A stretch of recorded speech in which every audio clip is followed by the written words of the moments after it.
everyone, welcome and welcome back to my channel. Myself Rishika and I am a first from BMS student.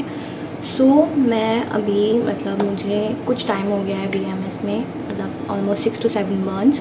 और अभी मैं जितना भी समझ पाई हूँ आयुर्वेदा को, मैं वो तुम्हें से बस थोड़ा सा एक्सप्लेन करना चाहती हूँ, क्योंकि अभी रिसेंटली नीट हुआ, पर वो जो भी सीन हुआ कि पेपर लीक हो गया और वापस पेपर होगा 21 जून को, तो वो चीज़ ठीक है, बट पेपर तो होगा अल्टीमेटली, और उसके बाद में रिजल्ट्स भी आउट होंगे एंड जिनका MBBS मिल जाएगा उनके लिए बहुत अच्छी बात है। बट जिन बॉर्डर लाइन पे बच्चे होते हैं उनको बहुत ज़्यादा बहुत प्रेशर फील होता है खुद के ऊपर, कॉम्प्लिकेटेड हो जाती है चीज़ें कि भाई हमको कुछ समझ में नहीं आ रहा है कि हमको क्या चूज़ करना चाहिए क्या नहीं करना चाहिए।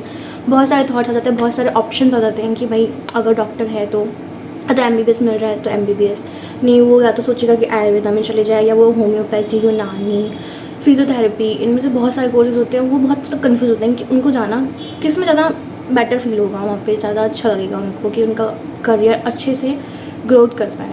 सो अकॉर्डिंग टू मी, मैं खुद आयुर्वेदा कर रही हूँ तो मुझे ज़्यादा अच्छे से पता है कि आयुर्वेदा में क्या होता है क्या नहीं होता। और पर्सनली मेरा थॉट ये है कि हाँ, अगर आपको MBBS के बाद में आयुर्वेदा कॉलेज मिल रहा है, गवर्नमेंट मिल रहा है, तो बहुत अच्छी बात है, आप वो फटाफट ले लो। अगर नहीं भी मिल रहा है तो you can go for private one also, but आपको बहुत सोच समझ के लेना पड़ेगा प्राइवेट का, क्योंकि प्राइवेट में बहुत सारे क्राइटेरिया मैटर करते हैं कि वहाँ पे पेशेंट फ्लो कितना है, वहाँ पे टीचर फैकल्टी कितनी है, वहाँ पे जो इंफ्रास्ट्रक्चर है वो है कि नहीं है, कितना, सारी चीज़ें आपको बहुत सारी चीज़ें प्राइवेट में देखनी पड़ती हैं, क्योंकि आप उधर इतनी ज़्यादा फीस दोगे, लाइक ऑलमोस्ट 2.8 lakhs और ऑलमोस्ट 3 lakhs मान लो, और अगर आप हॉस्टल वगैरह में जाओगे तो आपका बहुत ज़्यादा खर्चा हो जाता है। तो उसके हिसाब से आपको बहुत सोच समझ के प्राइवेट कॉलेज चूज़ करना चाहिए। लाइक जैसे अगर मैं राजस्थान में बात करूँ तो MGF कॉलेज है, पर्सनली प्राइवेट कॉलेज में बहुत अच्छा कॉलेज है। एंड सेकेंडली पिलानी कॉलेज, वो भी बहुत अच्छा है। चूरू का कॉलेज बहुत अच्छा है, बट ये थोड़े आउटसाइडर एरिया में पड़ जाते हैं। लाइक MGF जो है वो जयपुर में है और थोड़ा सा आउटसाइड है, बट वो लाइक एक मैनेजेबल डिस्टेंस है, तो आप जा आ सकते हो आराम से। बट लाइक जैसे चूरू कॉलेज है वो बहुत ज़्यादा आउटसाइड पड़ जाता है, उसके आसपास में आपके पास में फैसिलिटीज़ थोड़ी बहुत तो होनी चाहिए कि भाई आपको कुछ इमरजेंसी में चाहिए, कुछ खाने पीने का चाहिए, तो आप थोड़ी दूर जाके आराम से लेके आ जाओ। तो सारी चीज़ें उस हिसाब से देखी जाती है अगर आप प्राइवेट में जा रहे हो तो। बाकी गवर्नमेंट में मिल रहा है तो बहुत अच्छी बात है, क्योंकि गवर्नमेंट की फ़ीस भी बहुत कम होती है, ज़्यादातर उनकी जो लोकेशंस होती हैं वो भी बहुत अच्छी होती हैं।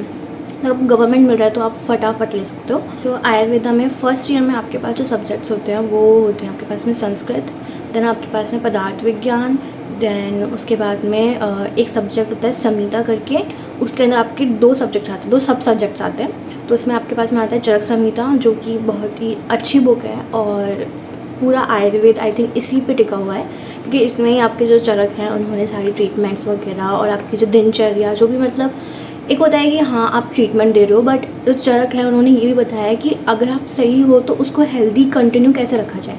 तो मेन फोकस जो है आयुर्वेदा में यही होता है।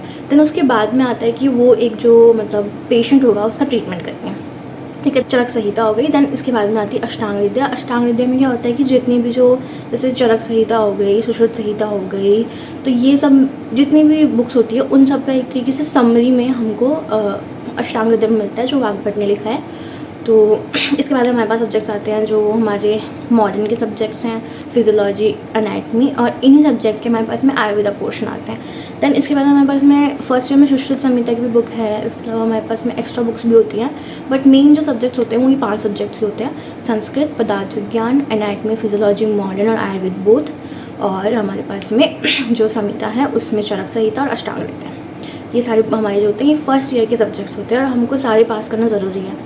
क्योंकि इफ़ इन अ केस आपने जैसे कि यूनिवर्सिटी एग्ज़ाम दी और आपका किसी में भी अगर बैग लग गया तो वो आपके लिए बहुत ही ज़्यादा, आई थिंक बहुत ज़्यादा प्रेशर आ जाता है कॉलेज में इन चीज़ों की वजह से। और है ना, जैसे इसमें क्या होता है, जैसे बैक वाला मैं सीन बताऊँ तुम्हें, तो ऐसा होता है कि आप जैसे BMS है उसको हमने 5.5 ईयर्स का है, तो उसको हमने लाइक 3 प्रॉफ्स में डिवाइड कर रखा है। तो जो फर्स्ट प्रॉफ होता है वो 1.5 ईयर्स का होता है, जिसमें हमारे पास में पूरे साल में हमारे पास में 2 इंटरनल्स एग्ज़ाम लगती हैं, इसमें कुछ PA लगते हैं, ऑलमोस्ट 9 to 11 PA लगते हैं, और एक फ़ाइनल एग्ज़ाम होती है जो हमारी जो फर्स्ट प्रॉफ होता है उसके एंड में होती है। तो जो यूनिवर्सिटी एग्ज़ाम होती है वो मोस्ट इंपॉर्टेंट होती है और सबसे ज़्यादा मेन होती है, उसमें ही आपका जो भी चीज़ है वो एक तरीके से वो ज़्यादा मैटर करता है आई थिंक इंटरनल इन सब के अलावा। बट अगर हाँ उन सब्जेक्ट में आपकी यूनिवर्सिटी एग्ज़ाम में आपकी बैक लग जाती है तो वो आपके लिए बहुत ज़्यादा प्रॉब्लम क्रिएट कर सकती है। तो तो ऐसे है कि अगर आपकी एक सब्जेक्ट में बैक लगी, 2 सब्जेक्ट में लगी, तो आप कंटिन्यू तो करोगे नेक्स्ट ईयर, लाइक आप सेकंड प्रॉफ में चले जाओगे, बट आपको एग्जाम्स क्लियर करती रहनी पड़ेगी। बट अगर ऐसा हुआ कि आपने 3 सब्जेक्ट की बैक लग गई या 3 से ज़्यादा सब्जेक्ट की बैक लग गई, तो आपका जो पूरा सेमेस्टर होता है वो 6 महीने बैक हो जाता है। तो आपको इस चीज़ का बहुत ज़्यादा ध्यान रखना बहुत ज़्यादा ज़रूरी होता है। और इसके अलावा अटेंडेंस बहुत ज़्यादा मैंडेटरी है। तो आई थिंक सब कॉलेजेस का होता है कि भाई अटेंडेंस तो कंपलसरी होनी चाहिए, 75% अटेंडेंस चाहिए होती है, हर कॉलेज का होता है ये चीज़। बाकी मैंने एग्ज़ाम का बता दिया, सब्जेक्ट्स तुम्हें बता दिए। अगर तुम सोच रहे हो कि हाँ BMS में आना है, तो आपको ये बेसिक चीज़ें तो पता होनी चाहिए एटलीस्ट, क्योंकि फर्स्ट ईयर में है ना, मतलब ऐसा होता है कि कुछ बच्चे होते हैं जो बहुत ज़्यादा प्रिपेयर होके आते हैं खुद में कि हाँ उनको सब कुछ पता होता है, तो उनके लिए चीज़ें थोड़ी सी हैंडल करना ईजी हो जाती है। वैसे कुछ बच्चे होते हैं जिनको इतना आइडिया नहीं होता कुछ भी, तो उनको पहले समझना पड़ता है कि हाँ हमारी ये बुक्स हैं, इनको हमको पढ़ना है, ये इंपॉर्टेंट है, ये इंपॉर्टेंट नहीं है। तो अगर आप थोड़ा सा खुद में प्रिपेयर होकर चलोगे तो आपके लिए अच्छी होगी, क्योंकि आयुर्वेदा बहुत कॉम्प्लिकेटेड हो जाती है फर्स्ट 6 मंथ्स में। आपको उसमें कुछ समझ में नहीं आता है, आपको श्लोक्स पढ़ने हैं, आपको संस्कृत पढ़नी है, आपको एनाटमी, फिजियो, मॉडर्न। तो शायद जो मतलब इंग्लिश मीडियम वाले बच्चे होते हैं वो आराम से 50% तक समझ जाते हैं और कर भी लेते हैं, याद भी कर लेते हैं, सब कुछ कर लेते हैं। वजह से आयुर्वेदा पोर्शन की बात आती है तो वहाँ पे सब लोग ना बहुत कंफ्यूज हो जाते हैं कि कैसे क्या पढ़ना है। पर हमको जो भी चीज़ें पढ़नी है वो मॉडर्न और आयुर्वेदा को कोरिलेट करके पढ़नी है, पैरेलल रख के पढ़नी है। ऐसी नहीं कि हाँ जो चीज़ मैं बोल दी उसका आप मतलब एक तरीके से क्लैश कर रहे हो कि भाई इसमें ऐसा क्यों बोला, इसमें ऐसा क्यों बोला, इसमें इसको सेम बोला है। ऐसे करके कुछ नहीं पढ़ना, आपको दोनों को पैरेलल रख के चलना है। क्योंकि जितना मैं अब तक गई हूँ, हमारे टीचर्स ने भी हमको ये समझाया है कि तुम पैरेलल रख के पढ़ोगे तो तुम्हारे लिए बेनिफिशियल है। अगर तुम उनको मिक्स कर दोगे ना, तुम इतने ज़्यादा कंफ्यूज हो जाओगे ना कि तुम क्या पढ़ रहे हो, तुम्हें खुद को समझ नहीं आएगा। तो this is it. I think इतना छोटी छोटी डिटेल्स बहुत होगी। बाकी जैसे अगर किसी को कुछ जानना हो BMS के बारे में या कोई भी चीज़ हो तो तुम मुझे कमेंट में बता सकते हो, या फिर तुम मुझे बता सकते हो कि अगली वीडियो में मैं किस बारे में तुम्हें बताऊँ। जितना मुझे नॉलेज होगा मैं तुम्हें बताया करूँगी। Okay, thank you.